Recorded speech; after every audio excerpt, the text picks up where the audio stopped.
Bickley and Moronic mornings. Arizona sports.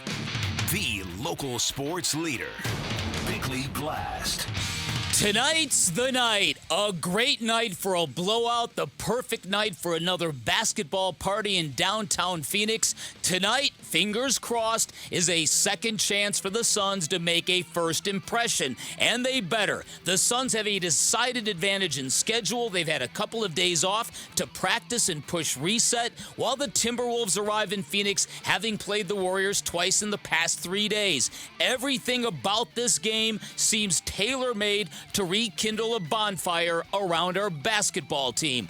The bigger hope is that tonight is just the beginning, that the Suns' big three will be healthy and available for a sustained period of time, thereby allowing Frank Vogel and his coaching staff a fair shot at backfilling around his three stars to fix the cracks and fill the holes that are plaguing our basketball team, and we all know what they are. The bigger hope is that the Big Bang Theory happens tonight, that the big three will explode together as if they were thrown into a super collider, so special, so unstoppable, that all the little issues surrounding this team magically disappear. Because that's kind of what you expect when trading for and purchasing a super team.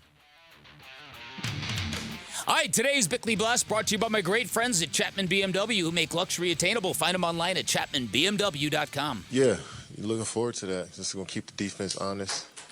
I feel like right now they feel like they could cheat a little bit and leave guys open and zone up, just play gimmicky a little bit. But when you got a guy like Devin out there, you got to be focused on him. You got to be locked in on him along with the other guys on the floor. So just give us more firepower and just make our team complete. And hopefully he's out there soon. Complete. That's a word that Suns fans have been looking for. It'll happen tonight, the first offering of Devin Booker on the floor with Bradley Beal and Kevin Durant. And I'm glad we're not having a discussion this morning about Bradley Beal and his back. Same. When we both had the same feeling coming out of that game on Sunday night when Bradley Beal offered up, hey, I played through it, and it's tightening up a little bit, and I got to be smart moving forward. You're like, oh, no, here we go again. So I'm glad that that's not a storyline. I hope it's not a storyline anytime soon. Yeah. And this is a good test. Not only is it a test internally for the Suns on what they are capable of, at least first time out, and relying on that talent level, this is a very good basketball team that's coming into town. You mentioned it in the blast. The T-Wolves, they've had a daunting schedule. Yeah. This is the fourth on a 5-game road trip. But they're 8-2. They've won 7 in a row. They've beaten already this year, not only Golden State twice in 3 days, they've beaten the Celtics. And they've beaten the Denver Nuggets. Yes, that's pretty good. Yeah, pretty good resume. Is. And meanwhile, some of the Suns' results are looking a little worse in hindsight, like the loss to the Spurs, for example. Which one? 2 of them. Yeah, that's right. Yeah, 2 of them. The Spurs are not a good basketball team, and they proved that on national television last night. I think a couple things here. I think I was a little foolish to think this team could pop from day one because this has been a massive overhaul of a roster. There's a lot of new people here. In fact, there were more, I said this earlier, and it's a true fact. I think it's a true fact. There are more guys on this team who have more experience playing together in Portland last year than teammates Devin Booker has shared time with over the same period of time. That's true. So Devin Booker was more of a stranger on his own basketball team than some of the dudes who came here from Portland. So when you look at it like that, you realize, okay, this was always going to take some time. That's number one. So I think that kind of explains rotations. It explains turnovers. It explains chemistry, shot selection, all that stuff. The biggest issue right now that the Suns have to fix is they have to become a team that's good in the fourth quarter. And right now, embarrassingly, they're dead last. They're the NBA's worst fourth quarter team, and the stats show it. They're dead last in scoring, assists, turnover, field goal percentage, point differential. Every category, dead last in the fourth quarter. So, and Devin Booker's going to fix that. Devin Booker's going to help that. Devin Booker's going to fix that. Okay. Will it fix the situation of one of the star players just getting the ball and trying to go one-on-one late in games. That's why I think he's going to fix it. Yeah, because even in the limited time that he's played, 2 games so far, he's been able to initiate others. I mean, you go back to the game-winning play, the high pick and roll with Nurkic. He got somebody else involved, made a great pass, and that was the clinching bucket in that particular game. 13 assists in his last game. So all while scoring 30 points in both of those games. I tend to agree with you. Jarrett's saying help. You say fix. I'm definitely leaning more towards fix. Because Devin Booker. Right? Fixed and helped together. Michael Phelps. Hicks. Ken Phelps.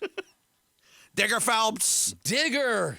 Good pull. Yeah, listen, I just think that having a player of his caliber, a top 7 NBA player, with Kevin Durant it's just automatically going to solve this logjam that Kevin Durant's now facing in the fourth quarter. Well, also what it does, it bolsters the rest of the rotation.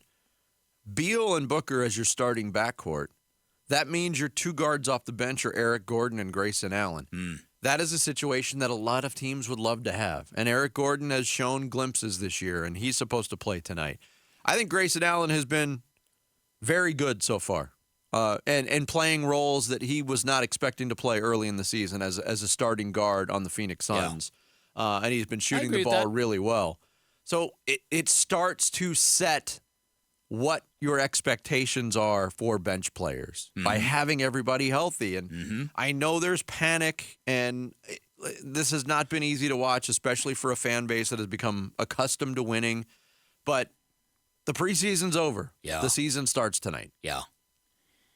No, yes, it does, and that's exactly the way to look at this. This is a great way for this team to hit reset, and again, I think the best thing that could happen is these 3 give this team the offensive oomph that all these other little issues become just that, little issues, right? And look, where you don't have to worry about what is Josh Okogie shooting. Yeah. Right, and one of the issues is how long will it take Bradley Beal to look like Bradley Beal? Because so far in 3 games, he has not been that impressive or dynamic a player. So the last word is exactly right. He's not had the lift. For veteran Bradley Beal watchers, whoever they are, say you can see the difference. His verticality is missing from his game.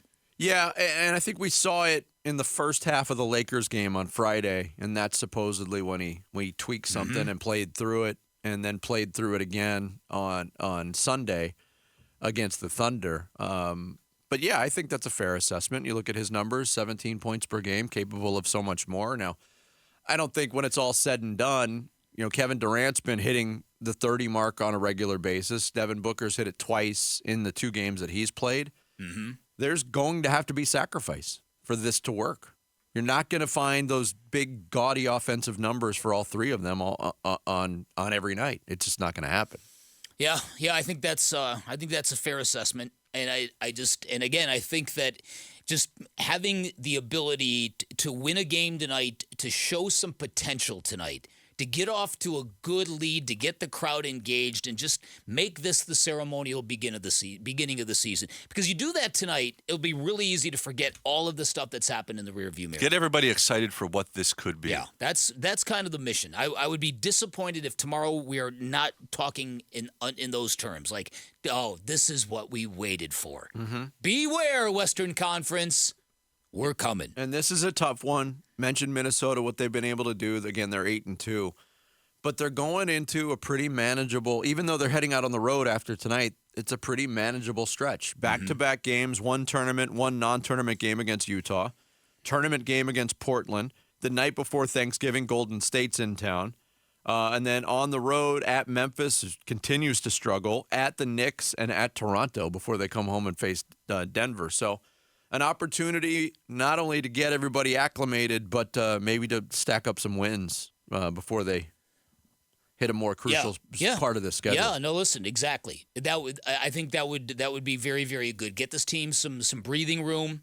Get out of the deficit situation. Just get it rolling.